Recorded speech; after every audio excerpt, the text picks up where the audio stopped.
What's good? Welcome to the Saddle Up Show. I'm your host, Shaad McGinnis. Some of y'all call me Shaad, so let's roll with Shaad for the day. How y'all doing, man? How y'all doing? A lot to talk about. A lot to talk about. Hit the like button on your way in. I see y'all got the chat popping already. Appreciate that. All right, so we're gonna do things a little different for this show. Typically, for those of y'all that's new here, uh, I let y'all ask questions throughout the show, and if you hit me with a super chat, I stop talking and answer your question immediately. None of that for this show. None of that for this show. I'm gonna get through this story first because I know why y'all here. Let's be honest. Y'all messy. Y'all messy. I'm judging y'all. I'm judging all of y'all because y'all are messy. But we're gonna have fun, man. We're gonna have fun while we talk about this. But we're gonna get to the facts though, because it's a lot that's not being said, and we finally gonna air it out, man, because it's been kind of difficult for me watching blame be kind of misplaced, especially with national media. Uh, Shout out my boy Luke, man. My boy Luke know all about it. We DM'd a little bit about the nonsense that's been going on with national media and how they trying to paint the Colts organization and how they trying to paint Jim Irsay. I don't like it. I don't like it. Does Jim have his flaws? Absolutely, we all do. But what we're not gonna do is lie. We're not gonna get up here and lie. We're not gonna get up here and cap. We're not gonna get up here and stunt. We're not doing none of that. We're gonna talk about the facts. All right, so how do I want to start this? Where do I want to start? Okay, for you guys that's here, I know most of you have seen Zach Hicks' tweets responding to my tweet, and we kind of had a conversation on the timeline where we just kind of wanted to set some things straight because there's been a lot of misunderstandings and things that was unclear. And when people, we don't get mad at the fans. We know the fans you only can judge what people tell you. Like, we can only judge what you know. Shout out my boy Pat hitting me with the $5 super chat.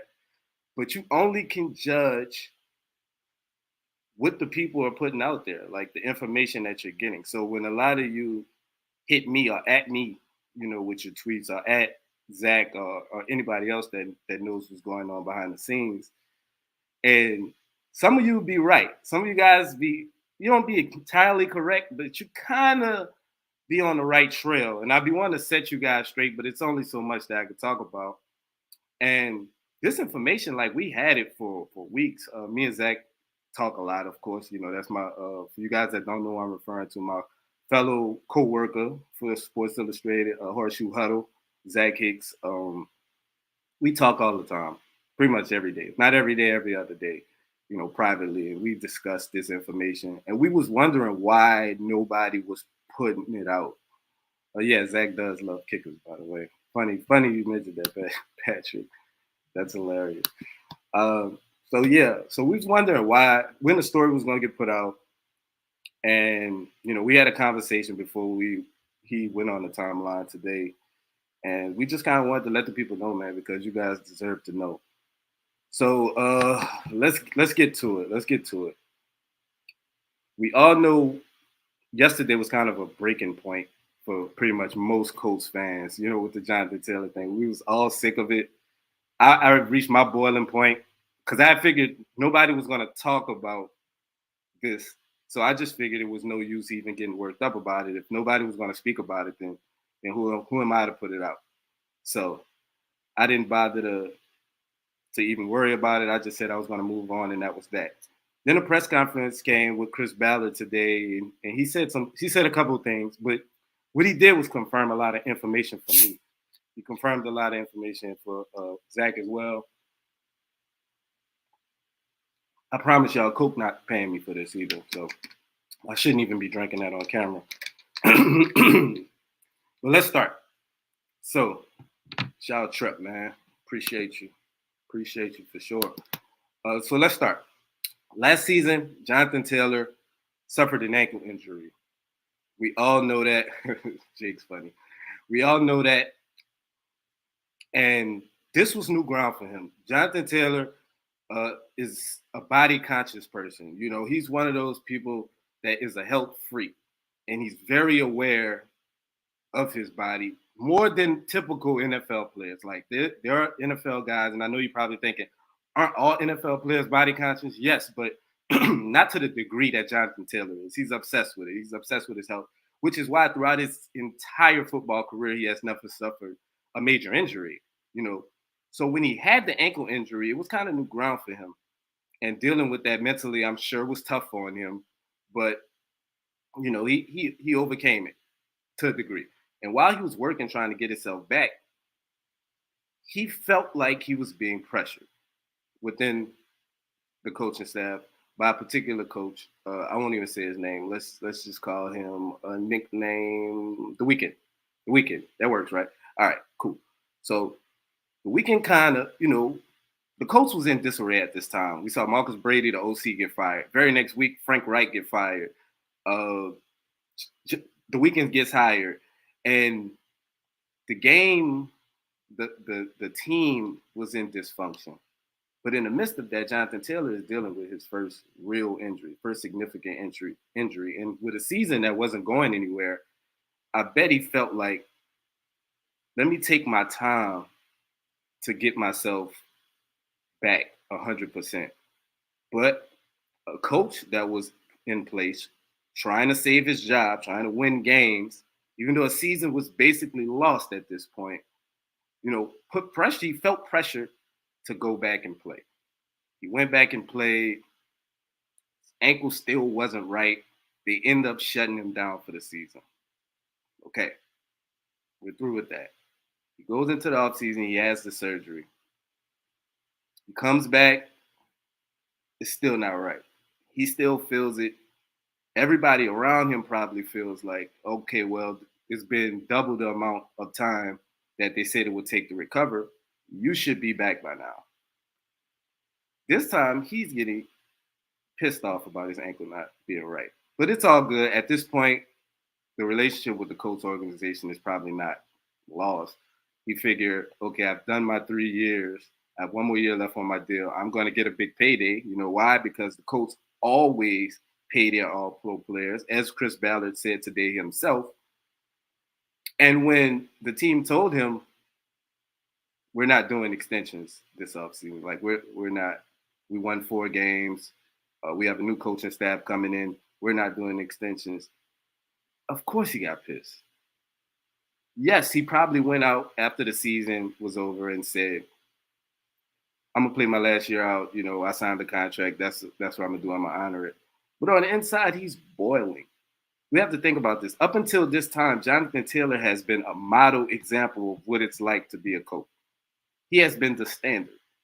His name's on his picture is on the side of the building. He's always answered the questions so correct, polite, uses yes sir, yes ma'am. He's always been this guy. The same guy that the Colts organization and the fans all fell in love with. The way he carried himself. You think a guy like that can overnight just flip? I get that's what it looked like to the public, and national media blaming Irsay and his agent. That's all BS. Like that's public fodder. That's nonsense. But Jonathan Taylor mentally was in a very, very bad place this offseason. Nobody sympathized with him, of course, because nobody knows exactly what's going on. But it's also a reason why I tweeted. This had to be maybe a week ago, and I'm gonna look for it because I just felt it was fitting to kind of give a different perspective than what everybody else was saying. And it was unpopular to tweet it at the time, but somebody had to say it, and I just kind of felt the need to say it. Okay, yeah, it was like 3-4 days ago. It says, unpopular take for those of you that didn't see it. I know nobody cared because these guys make millions of dollars, and we don't view them as real people. But has anybody thought about how hard all of this is for Jonathan Taylor? Because of his issue with the front office and his injury, he can't play the game that he's loved since a kid with his teammates who truly love him as well. Just rehabbing alone is hard, especially if the recovery don't go as expected. But to have all this uncertainty happening as well is wild. Regardless of who's right or wrong in a situation, I feel for dude, and I know most won't because we're all perfect on Twitter. X, whatever you want to call it.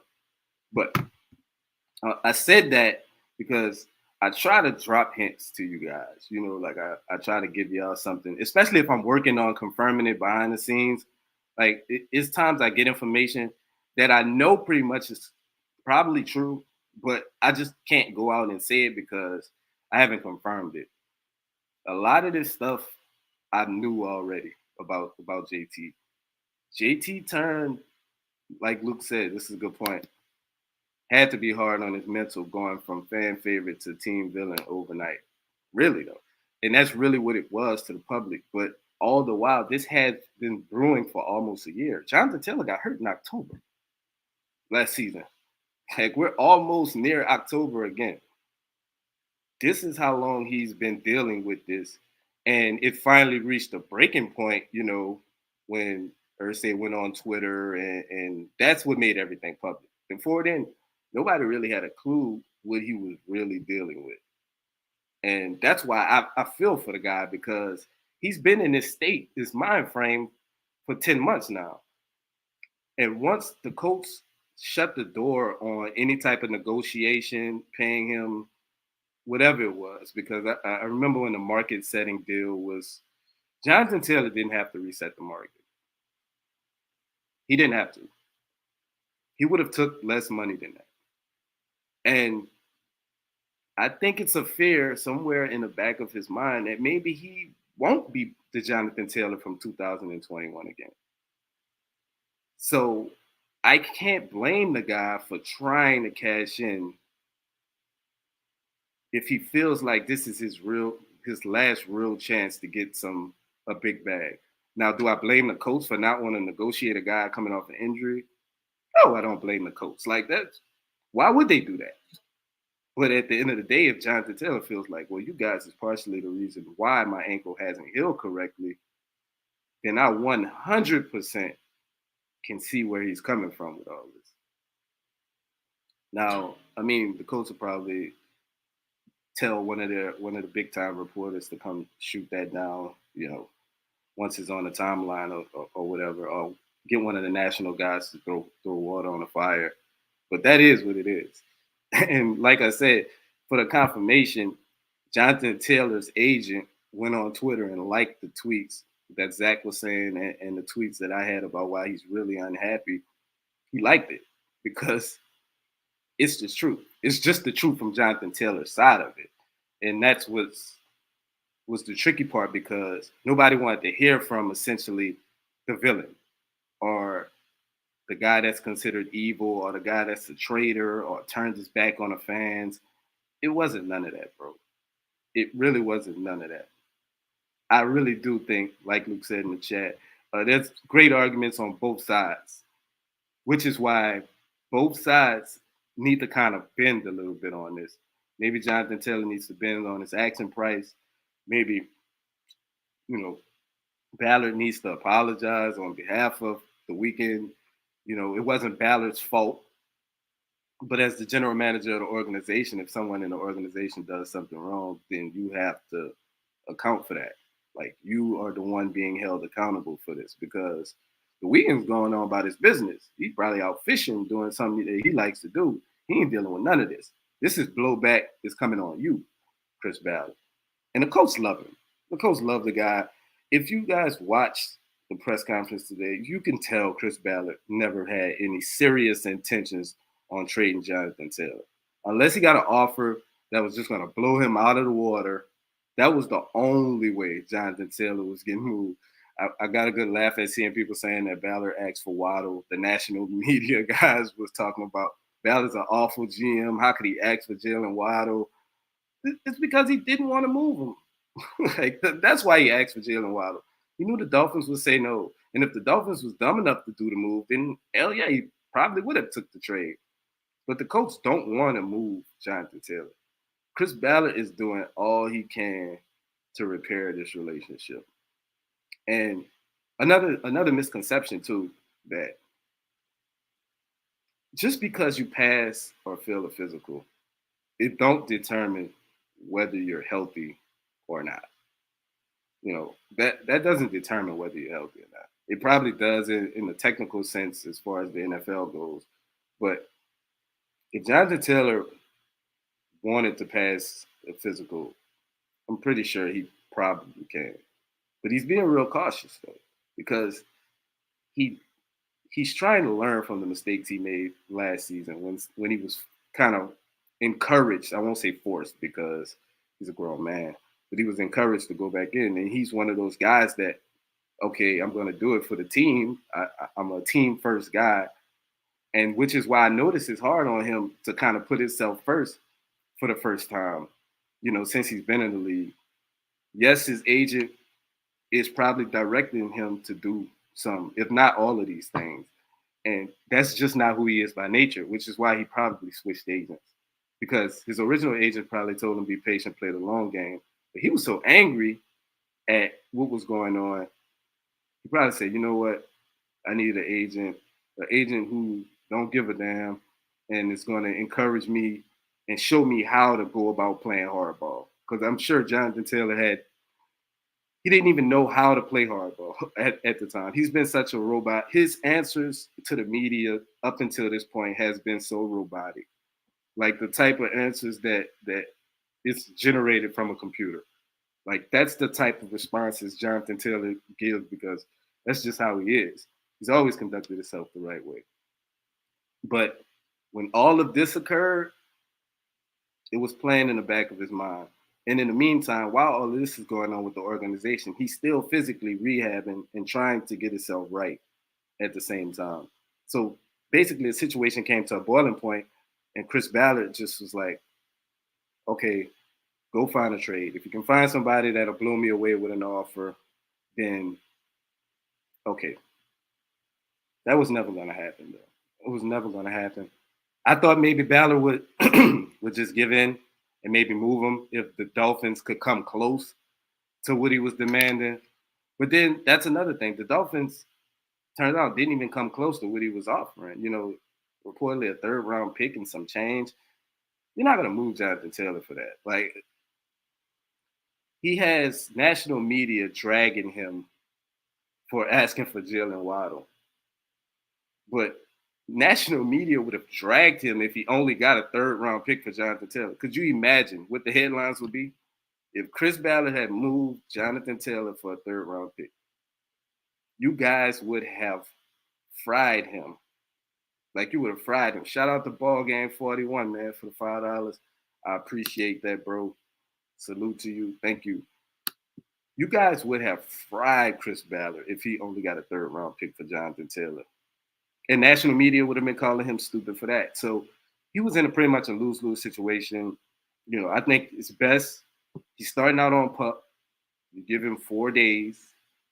I'm say 4 days. I'm sorry, 4 games, and hopefully you're going to try to mend this relationship. You hear Ballard saying he think the relationship can be repaired.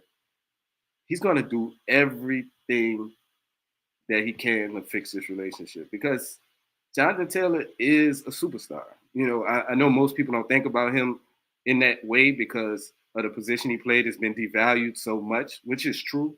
But Jonathan Taylor is a superstar, and maybe him and Ballard can come across a compromise. They can sit down, have dinner, lunch, whatever they want to have, but they need to talk this out. I don't know what his agent is telling him. Maybe his agent wants to continue to get him to try to force his way out. I don't think that's the ideal situation for him. And plus, with this soft deadline that the Colts gave Jonathan Taylor, since a deal didn't go down, moving closer to October, the compensation is not going to go up. People are not going to give more. The offer is going to get worse. I think it's going to go down. He's going to depreciate in value as it gets closer to the trade deadline, which is October 31st, I believe. He's going to miss 4 games. He's only going to have a couple games to prove himself. I don't even know if he'll be able to prove himself in that time. I don't even know if he'll touch the field. Maybe he gets moved before that.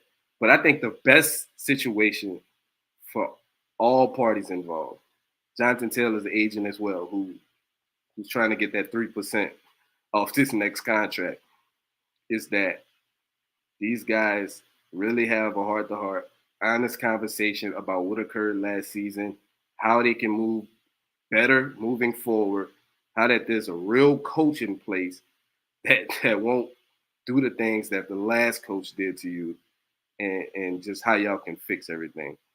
I think it can, because like you said, we've seen situations get repaired in the past, be repaired. So hopefully Chris Ballard, apologizes on behalf of the weekend, and they can move forward. All right. Is that clarity for you guys? Do you guys have any questions? I'm going to take a sip. I've been talking for 20 minutes straight. Do you guys have any questions?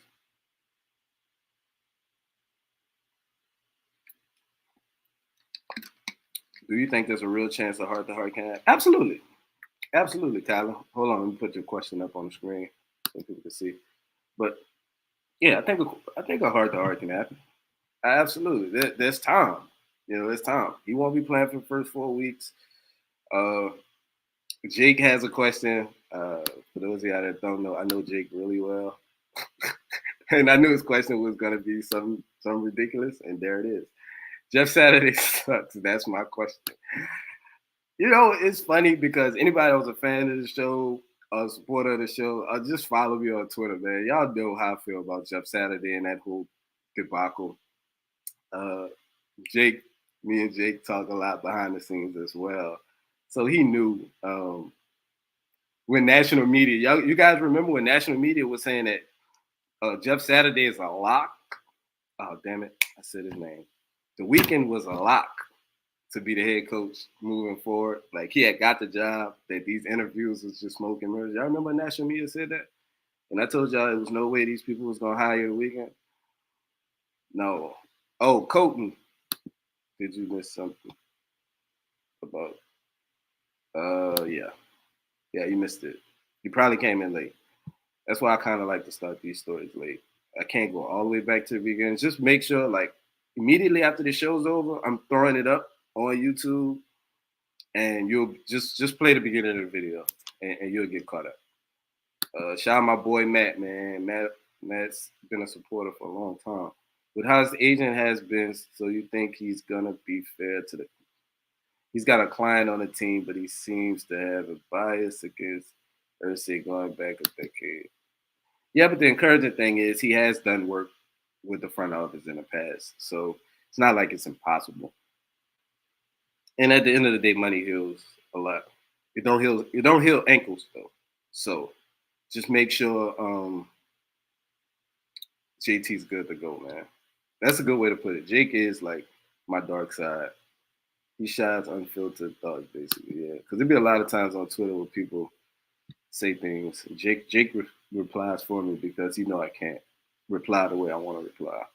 Do you believe the Colts can snag a dub in the first game with AR? Ooh. Gotta come back next week. Next week, I'm going to be previewing. This is not the end of the show, by the way, but I know it sounds like it. Next week, I'm going to be previewing the first game because it's going to be game week. Next week is game week. So next Wednesday, we're going to break down these little cats that play in Jacksonville. We're going to talk about them. Although I'm not going to lie, like, taking the Colts goggles off, they have a damn good team. Jacksonville Jaguars is a good team, man. Top to bottom. The defense still has some question marks, and I'll hit on that next week where I think the Colts could really exploit them at. But they have a good offense, like a really good offense. And they have a good coach, as we all know. I think they're the division favorite for a reason. So, yeah. Got a question. I barely caught your question, Dalton. I almost missed it. Is Ballard unaware of what with the Weeknd? No, he knows. He knows. He's well aware. That's why he knows there's something to be repaired.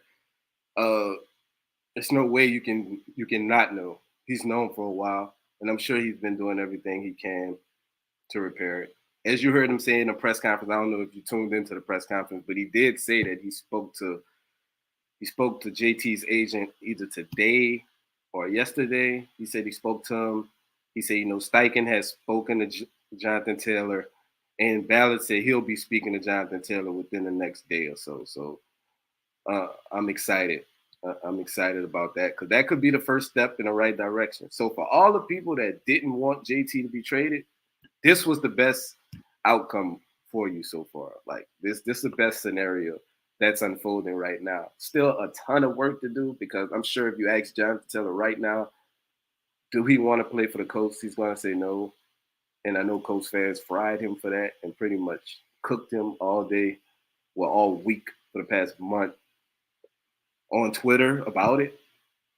He kind of justified in why he feels that way. He's kind of justified. And that's just kind of what I wanted to do by putting this out. And that's what Zach wanted to do too. People blaming Irsay. It's not Irsay's fault. People blaming Ballard. It's not Ballard's fault. It's not even JT's fault. Like, it's just real bad timing the way all of this unfolded. Shout out Jeff Fitz. He must know about my Amari Rodgers. He's like my camp crush. Really was pulling for him. Was sad to see him get cut, get waived. But he didn't get claimed off waivers, and he's back on the practice squad, and I'm excited. Met his dad. Really good guy. What else do y'all want to talk? Y'all want to talk about Chris Ballard's press conference? We can talk about that a little bit. He said some interesting things. As you guys know, I was heartbroken. Darius Rush cut. What the hell? Was ready to blow up everything. Got on Twitter. Was really angry. But I worked past it. I managed to get over it. And then I was like, maybe, just maybe, small chance he'll clear waivers and be on the practice squad. Guess what? It didn't happen. It did not happen. Them goddamn Chiefs. The Chiefs want every goddamn thing. They want Super Bowls. They want Pat Mahomes. They want Travis Kelce. They want a great podcast with his brother Jason Kelce. Now they want Darius Rush. Damn it. And they got him. So the Chiefs claimed Darius Rush. I was pissed. But Ballard was asked about it. Ballard was asked about Darius Rush. And he responded with Jalen Jones is the reason Darius Rush was expendable. The way Jalen Jones performed in camp, which I never really understood why Jalen Jones dropped to the 7th round in the first place. Like, he had no business being available in the 7th round. Not a guy with that kind of size, that kind of pedigree, playing in the SEC, was a starting cornerback, and played at a high level against great competition. It just doesn't make sense. Like, his profile, with that type of profile, you're not talking about a guy that's drafted in the 7th round.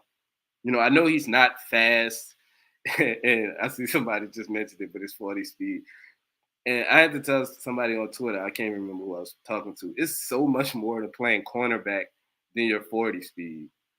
Yes, I love Darius Rush, partially because he was fast, but he also had great ball production, was a former wide receiver.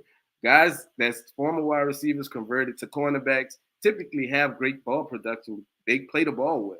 That's one of their strengths. That's what I liked about Darius Rush. That's why he had a pick 6 in a preseason game, and he had a pick 6 in joint practice. Like, those type of plays you don't accidentally make those type of plays. He has a nose for the ball. I like Darius Rush, but he's raw. Yes, he gave up big plays. Technique was up and down, but he was injured also, had 2 injuries, one in OTAs, one in training camp. And I think ultimately that was his demise, even more so than Jalen Jones playing well. Like, Jalen Jones is a great player. Don't get me wrong. But there was ways that you could have made Jalen Jones and Darius Rush both be on this roster. I know that was just an easy answer for Ballard, who just said Jalen Jones was the reason Darius Rush didn't make it. No, he kept Tony Brown, and I know Tony Brown gives you some slot depth, and he's a great special teams player, but the upside Darius Rush has in comparison to Tony Brown, nah. You can't convince me. You cannot convince me. Sorry. But I do like the fact that the Colts are going with a youth movement at cornerback. It's time, man. Look, this is not a great team. They're not going to win a ton of games. Why not let these young guys play and see what you have moving forward? That way, next offseason, and I know we always say this, Ballard spending money in free agency, but you know exactly what you need to attack in the next offseason. You know what you need to put around Anthony Richardson. You know what you need to put together on this defense. There's a bunch of young guys playing cornerback. Somebody's going to stick. You're going to find a gem out one of these guys. Juju Brent has looked good when he was available. You know, he also has been banged up a little bit, but when he was out there, he was playing pretty well. As far as wide receivers go, I see a lot of people talking about the wide receivers and the tight ends, and people was panicking when the Colts only had 3 wide receivers on the roster. That only lasted for about an hour and 30 minutes because Isaiah McKenzie was cut and then signed back immediately. Sometimes you may see those things happen as part of just roster mechanics is what Ballard called it. But, you know, it's some kind of – sometimes there are casualties and things you have to do just to reshape the roster a little bit, move a guy to IR or activate a guy. So you have to cut a guy because you're claiming a guy off waivers. You have to make room for him, even though you're going to bring him back. You know, it was just a roster formality pretty much. So Isaiah McKenzie is back. I do think he's going to be a good piece to this receiving core. But the Colts only have 4 receivers on the roster, and I believe they have, 4 or 5 on the practice squad? I know Winfrey's, Amari Rogers, Mike Strong. Who else am I missing? I believe it's 2 more that's probably on the practice squad as we speak. So they're going to call guys up. They're going to call somebody up. If they don't see any free agent that they're really interested in, I know some people was pulling for Jacob Harris, who I believe was cut. Yeah, DJ Montgomery. Shout out to Tristan. Appreciate that. I know people's calling for Jacob Harris, who I believe got cut by the Jacksonville Jaguars. Jacob Harris, a guy who's a physical freak. He was a draft crush for a lot of people. They did sign a guy for the Titans. I believe his name is Racy McMatt, if I'm not mistaken. I'm a little bit more familiar with him than most people because he played his college ball at LSU. And for those of you that don't know, I live in New Orleans. Like, that's where I currently stay. And so LSU's right up the road. And LSU is a big, big deal in the city. So I see those guys a little bit. So I got a chance to see Racy a little bit. Height, weight, speed guy, pretty much. You know, never really put it together as far as being a complete receiver. It's extremely raw. Routes are leaves a little bit to be desired. You know, yeah. I won't. Colin, good question. How did I become a Colts fan? I answered this on a podcast a long time ago, but just a quick, the greatest Colt in Colts history, in my opinion, is Peyton Manning. I believe that's in a majority of you guys' opinion. He's from New Orleans.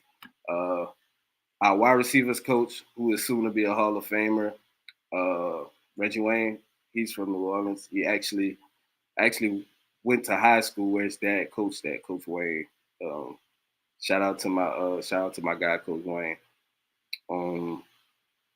Who else? Joseph Adai. Who else? Joseph Adai with the LSU. Somebody else I'm missing. Marshall Falk. Marshall Falk from New Orleans too. His high school was about 10 minutes from where my high school was. Of course, I wasn't around when Marshall Falk was around. I was a little kid, like little kid when Marshall Falk was tearing it up for the Colts. But yeah, man, New Orleans has a lot of ties to Colts players. It's really weird. You know, it's extremely weird. But it's kind of been like a pipeline for great players. Great players too. It's not like I'm talking about B, C level players. I'm talking about great players for the organization. No, Tristan, do not draft Evan Hall unless it's you probably can pick him up in free agency. To be honest, after the fantasy draft is over, you know, you probably can scoop Evan Hall up. I don't think nobody's gonna touch him. Are you guys still drafting Jonathan Taylor? That's what I want to ask you guys. That's my only fantasy question. We don't really talk much fantasy up here. Although we could because I love fantasy football. I have a draft coming up this Sunday. Are you guys drafting Jonathan Taylor? Let me know in the chat because I need to see. And if you're drafting him, what round are you drafting him in? I know you can't go in the first or second, maybe not even the third, even missing the first 4 games. Luke's the fantasy expert, and I'm not sure if Luke you probably could text me, Luke, and answer this question. But Luke is the fantasy expert. He had a fantasy show. I'm not sure if he's still doing it, but he has an outstanding fantasy show. He's a great mind. He knows a lot about fantasy football. Oh, that's a great point, Matt. I'm glad you said that because I forgot about it. The Colts claimed 3 guys.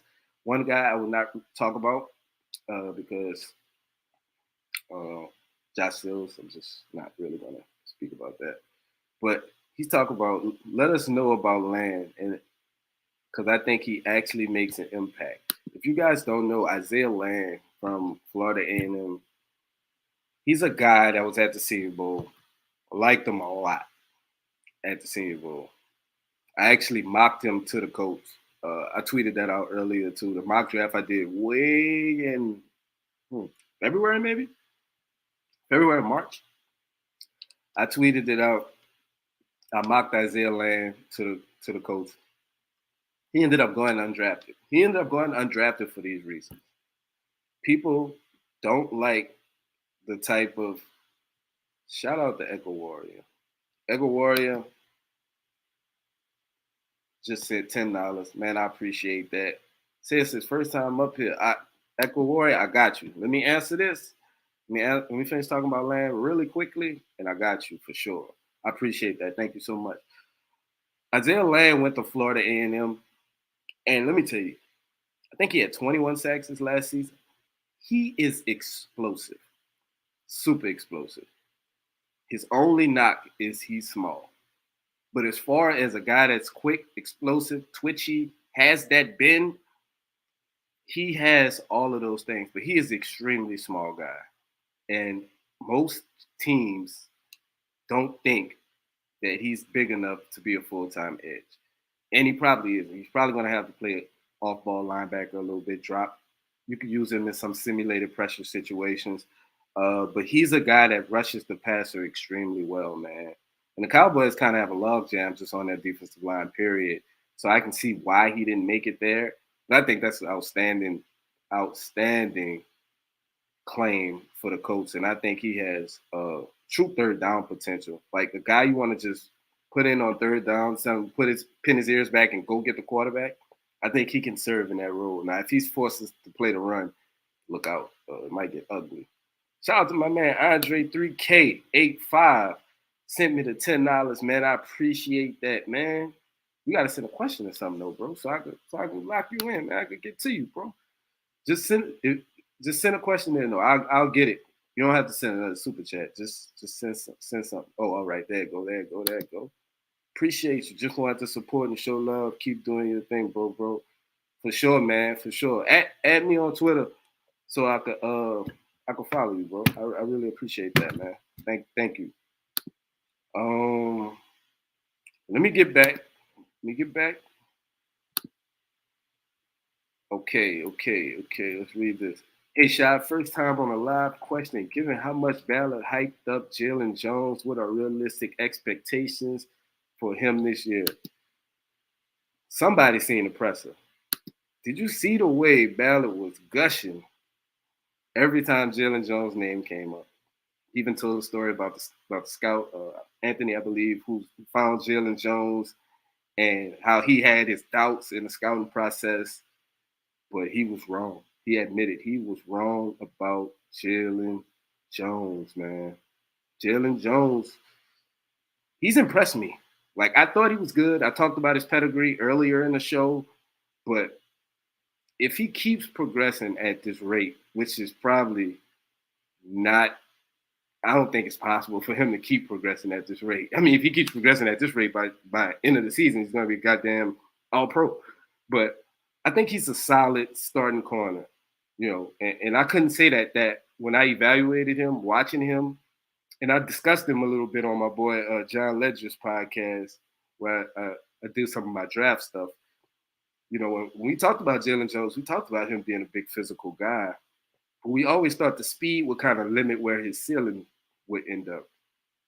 But if he's going to be this physical, this technically sound, and this patient in the process, the way he's playing, oh man, he has definitely starter potential.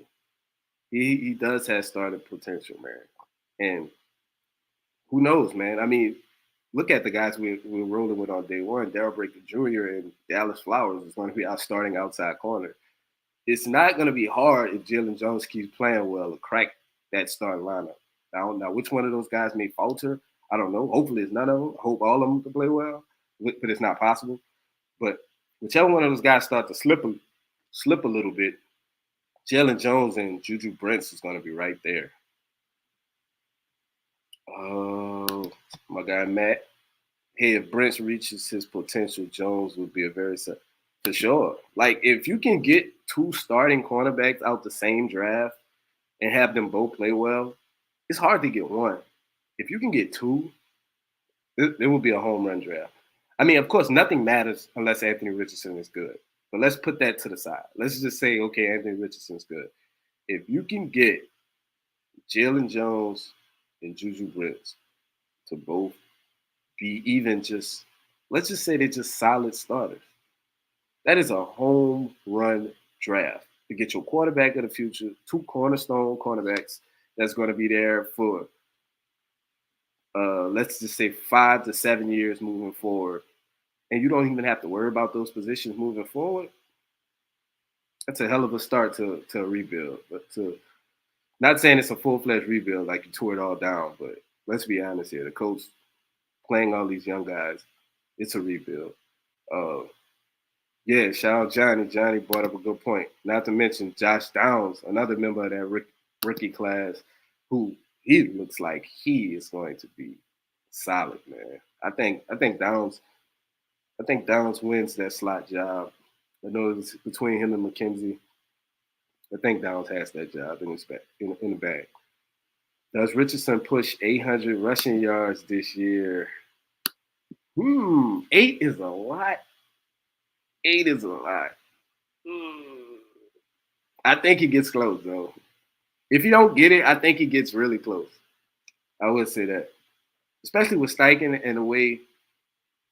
I want you guys to go look. Well, I know you're probably not going to look, so I'm just going to tell you about it. The Eagles last season, not the season that just passed, but the season before that, 21 season.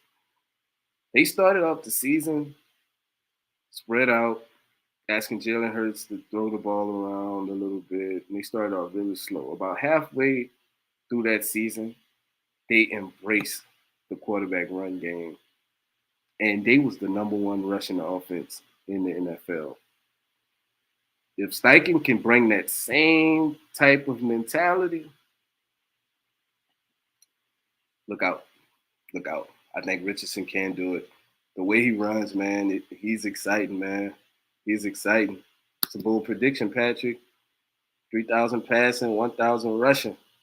Just do it. Nike sponsored that comment from Patrick. Downs is the perfect complement to this wide receiver. I agree. Downs is so good at finding a soft spot in zones. Don't it look like he's always open?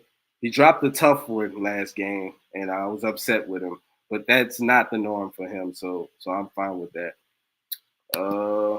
My guy Noah, shout out Noah, man. Noah always holds me down on Twitter, especially when I tweet things, and sometimes I don't put the stats behind them because I'm just too lazy to do it.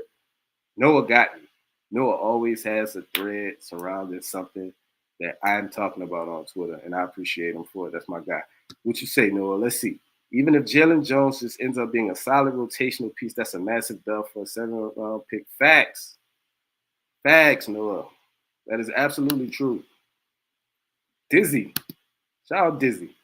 Who leads the team in sacks? That's tough. I'm going to go Buckner just because it's safe.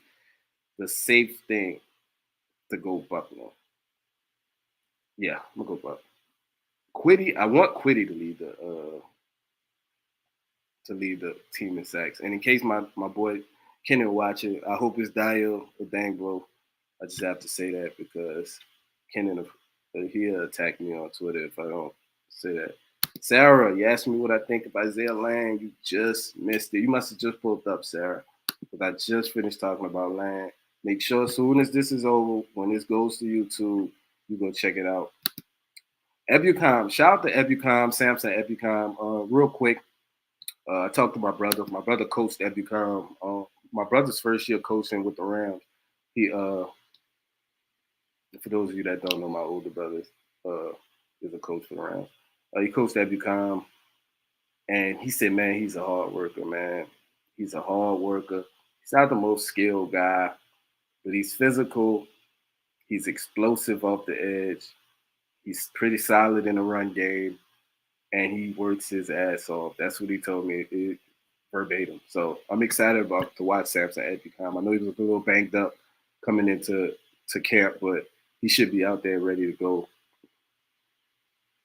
Shout out to Austin. Austin is talking about what they should do with Jonathan Taylor. Yeah. Dizzy saying Dizzy. Oh, okay. They talking about who's still going to lead the team in sacks. But that's the thing about this Colts team, man. They have so many guys that it could realistically be Buck, Samson, Quiddy, hell, even Dio. Even Dio. Dio showed some flashes, man. And ask the Dallas Cowboys guard, who they call the best guard in the league. Ask him about Dio last season. Dio kicked that man's rear end, man. He did him bad. Very bad. Any more questions? Any more people you want me to talk about? Oh, okay. Got one. Shaad, where's Freeland at? I've heard some people say he looks all right, and some people say he looks awful. I think it's somewhat in the middle. Freeland needs to develop a bit more, though. He doesn't need a starting role at this point. Will Fries is back. I know some of you didn't like it, but Will Fries is probably the most stable thing we have right now at the guard position. So, yay for Will Fries, I guess. Colin just tuned in. You missed it all at the gym. You was at the gym? All right, that's cool then. You was at the gym putting in work. I never knock anybody trying to better themselves, especially physically. But also don't forget to better yourself mentally as well, man. That might be even more important. Drew Ogletree. That's my best bet. Matt says that's his best bet and biggest surprise in Indy. Man, they loved him so much last year. Like, I talked to several coaches, and obviously this is a different coaching staff, but I talked to several coaches last off season. They were so excited about Drew Ogletree, man. And then the brutal injury happened, caused him to miss the whole season. So this is essentially his rookie year all over again. And while I'm excited for him, I temper my expectations because tight end has one of the slowest, longest development curves in the NFL. People typically say it takes 3 years before, a tight end actually becomes itself. But they like Ogletree, man. Even this coaching staff. And they real high on Ogletree. So I hope he does play well, especially with the gruesome injury he had last season. I think even if he gets back to just being a functional player, I'd be happy and expect him to make the leap next year when he's a year removed from that injury. Granson. Listen, I was waiting on somebody to say that. I was waiting on somebody to say Colin. Colin, man, I love Colin Granson so much. I love Colin Granson so much. He's just different, man. He moves different skill set than any tight end that's in the room. Built different. The hands was a big question mark coming into his career with the Colts, coming out of college.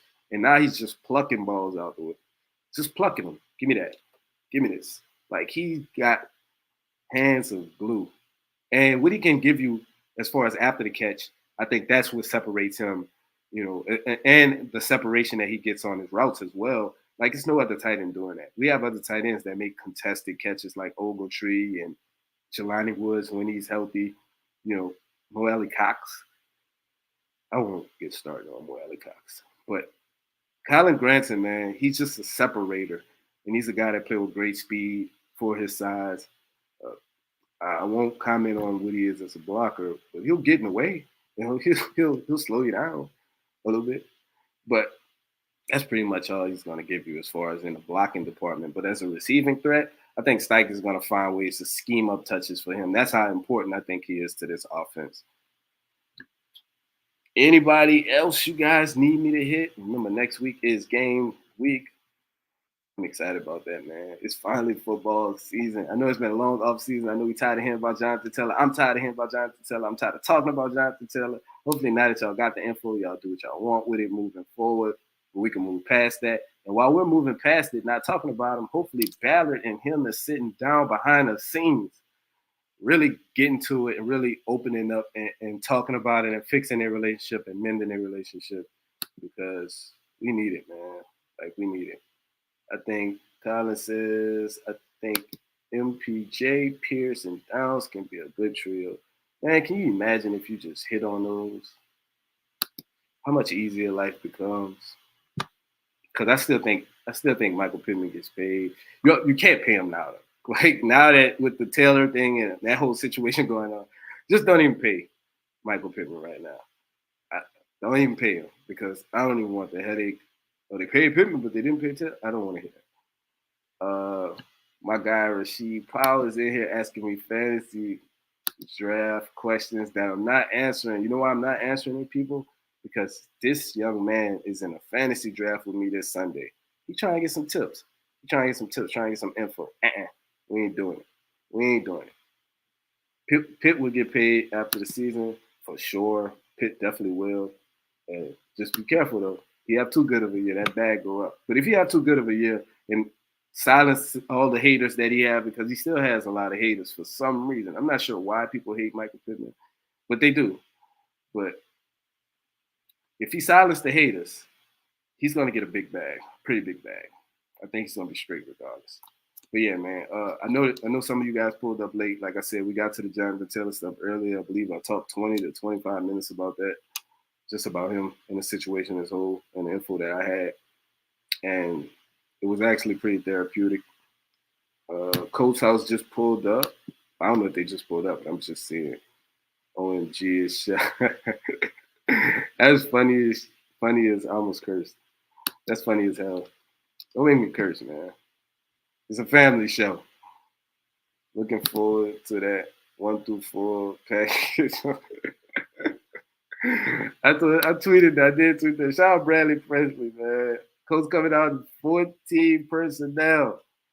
It's going to be Zach Moss in the background with Ogletree, Granson, Mo Alley Cox, and I don't even know. I can't even say Jelani Woods. He won't be there. Who's the other tight end? They got so many tight ends, I don't even know. Oh, Will Mallory, of course. And Will Mallory out there. Will Mallory showed some flashes of life, man. He looked good. He surprised me. I watched him on tape, and he looked like a playmaker, but I didn't think that speed would translate to the NFL. I thought he looked as fast as he did because he was going against college competition. Kid got some wheels. Kid can move a little bit.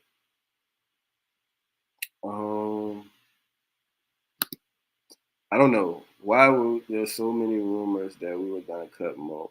I think a lot of people were saying that because of the amount of money he makes. You know, if you cut Mo, you probably can get about $4 million, I believe. You probably get $4 million in cap relief. But most people were saying that, including this guy right here, my guy C. Lou. He was one of the people too that saying we was gonna cut Mo. Mo, I don't know, man. I think he's on thin ice. Because if you notice, let me tell you, and pay attention to this. This is how you got to watch these press conferences. Ballard spoke about all the tight ends. Mallory, Granson, Ogletree. He didn't say anything about Mo Alley Cox. Did y'all catch that? Y'all might have didn't catch that. He was the only one that didn't get mentioned. That raised my antennas a little bit because he said good things about all the other guys. So that's something to watch. I'm about to get out here, man. I've been talking to y'all for 55 minutes. I really had fun. I enjoyed this. I was happy to get this Jonathan Taylor stuff off of my chest. I've been carrying that for a while, man. Talking about it behind the scenes, and I'm just glad we got it all out. Now it's there. You guys do what you want with it. Y'all know where to find me on Twitter at Shaad McGinnis. I rock with all y'all, man. Like I said, y'all tweet me. Y'all know if I'm available, if I'm around, I'm responding. I don't ignore people. I do this for the people.